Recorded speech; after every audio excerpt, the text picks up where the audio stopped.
I don't think people know how big this news is. Point blank, massive. It shows the direction, the culture, the thought process, and the ambition of a football club. So much now in the Premier League, I think, is over-egged. There's so much correlation without causation. A team celebrates an equalising goal for a draw. That mentality shows that you won't ever win a major trophy. This action means X, Y, and Z. And there's so much that's just wrong and inaccurate, in my personal opinion. But something that I think has been true for many, many a year, well, I've certainly noticed it, is when a team starts to develop or has a very good side, if you cannot hold on to your better players, you're one of a handful of things for me. You're a selling club, and that is your model, and no matter how good your team becomes, it will never be sustained. Dortmund stand out as a side like that in my mind, that over the past 15 years or so, they've had some very good teams, but their better players, their managers, are always poached and pulled away from them. So you can be a Dortmund.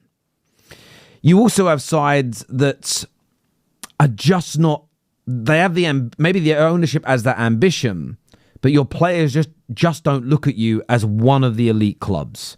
Oh, I know you guys are trying to build this elite team, but I would rather go to Liverpool. I would rather go to Man City. I'd rather join Real Madrid.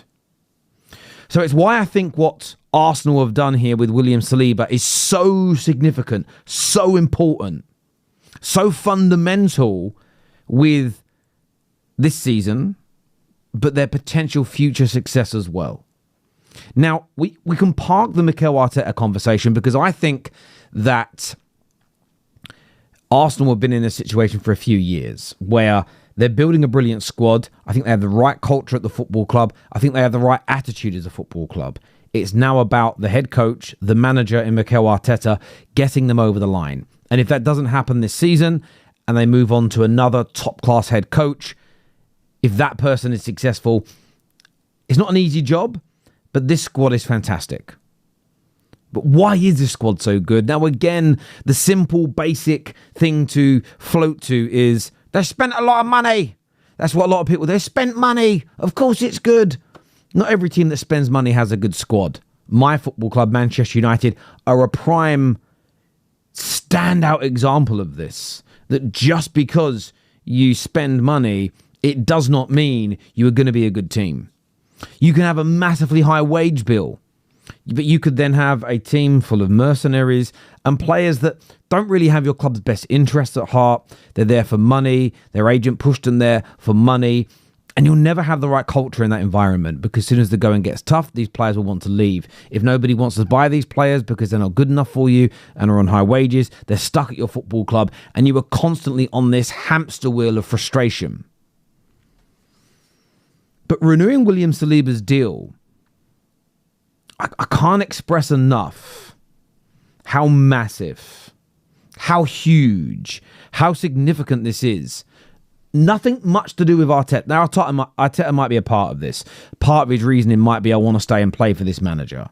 But William Saliba isn't naive. William Saliba isn't stupid. He'll also know that if Arteta leaves tomorrow because he's been offered the Spain job, the Barca job, it doesn't really matter what reason he leaves, fired for not being good enough.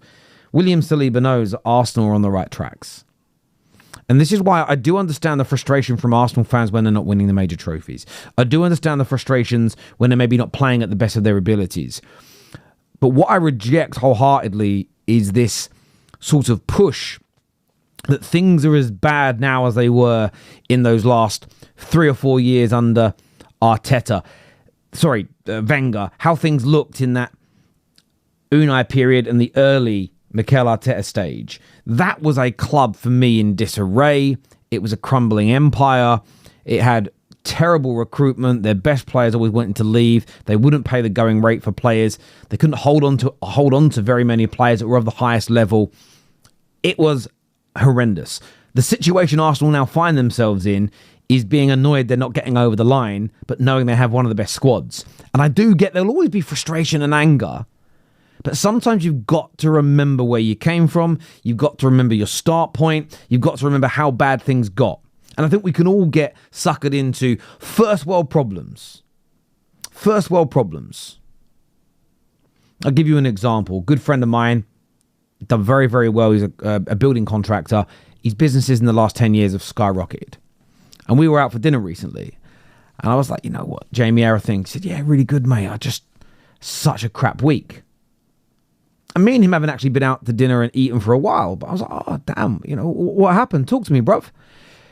Now, normally when we used to speak about having bad weeks, I remember once I was really struggling in life. So I'd moved out of home. I had to move out because of where I wanted to work.